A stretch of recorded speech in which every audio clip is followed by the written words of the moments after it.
Below the halo top at Angel Stadium is a Baseball Hall of Famer in waiting. While Albert Pujols' hitting milestones ascend, so does his conviction to go to bat for those trafficked and enslaved. Albert and his wife Dee Dee are founding ambassadors to Strikeout slavery, with pre- and post-game events, informing those unaware of the plight and reassuring those who are affected by it. Baseball is our platform. It's 162 games a year, packing millions of people in 30 stadiums across our country. That is an enormous platform.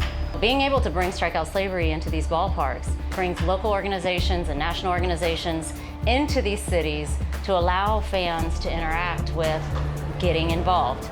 Albert and Dee Dee are willing to use their voices to do an event like this is so encouraging and empowering to all of us who are survivors.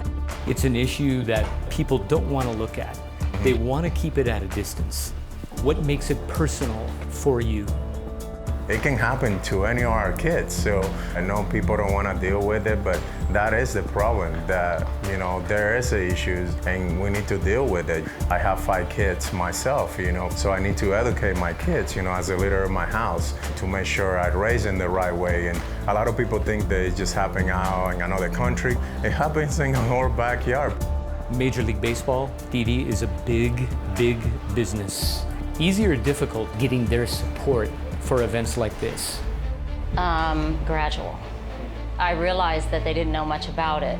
Organ trafficking, labor trafficking, sex trafficking, there's like 27 different types of trafficking. Nobody likes any of it. So we came back here to the Angels, we brought all those organizations, and we just asked for permission to be able to do this event. We're giving you an experience to learn about human trafficking, help educate the community, but do it in a very tasteful, palatable way, but in a powerful way.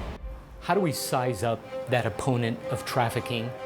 The issue, not just domestically, but globally, is so enormous and very hidden. So it's almost impossible to actually get the full scope of this atrocity. We're in a place with what we know to position ourselves to fight back through prevention and education. Whether there's 45 million or 27 million people caught in this, if one person's caught in it, everyone has work to do.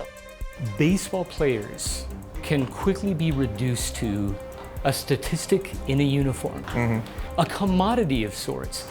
Victims of trafficking can also become these faceless numbers. Tell me about the value of people. I know that it's not about me. It's about more than baseball. It's about reaching to others and making the impact in the community. It's great to be able to accomplish what I have accomplished in the game, but I don't want people to remember me as one of the best baseball players. I want people to remember as one of the person that walk and fear the Lord, and I want to be able, to help pour into others that love that He gave me every day. So Dee Dee, with the messaging, what is the one thing that they rally to most? People are pumped that they get to have this experience here and that they have professional athletes getting behind the cause and standing with all of the organizations and the survivor advocates and with the community about serious things. This is something that can be stopped. This is something that can be helped. It's going to take educating the masses to put an end to this. There are more people enslaved today than any other time in human history.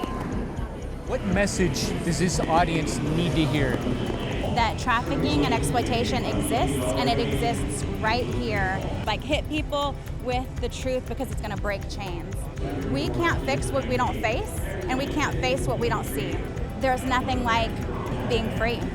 What are you finding that players are rising to in this challenge that want to participate? Players getting educated like myself, because there's a lot of players around the league that don't even know anything about it. And I think that's the message that we want to send. We want to be able to educate the players, but we also want to be able to educate the fans, But what about the core of the constant issue? Unless that's broken, it's just going to keep cycling. We live in a fallen world. You're talking about an issue in the area of perversion. And I truly believe that the devil lives and owns that space. A really big underbelly, a deep, deep root, the demand. When you have a nation that has exposure to the level of pornography that we do, this is a much bigger conversation. We really are just treating symptoms. Shedding light on this issue, deliverance, restoration. Those terms look different to you now? I know there was a day when I was lost because I didn't know who I was, and I lived extremely reckless. But when I found my identity in Christ, the whole narrative changed. So I feel like it's our job that every person I walk in front of who has an eternal existence, to give them what I know. Albert, you already have secured a historic Hall of Fame career. How would you advise others as to how a legend should live their life? To be a leader, you don't have to have big numbers. You don't have to be the best player. You just need to be able to use the talent that God has given you and to be vocal and be open to talk and to get involved. What I have learned over my 19, 20 years of walking with Christ is to be able to use the opportunity that He has given you to impact others for the kingdom of the glory of God.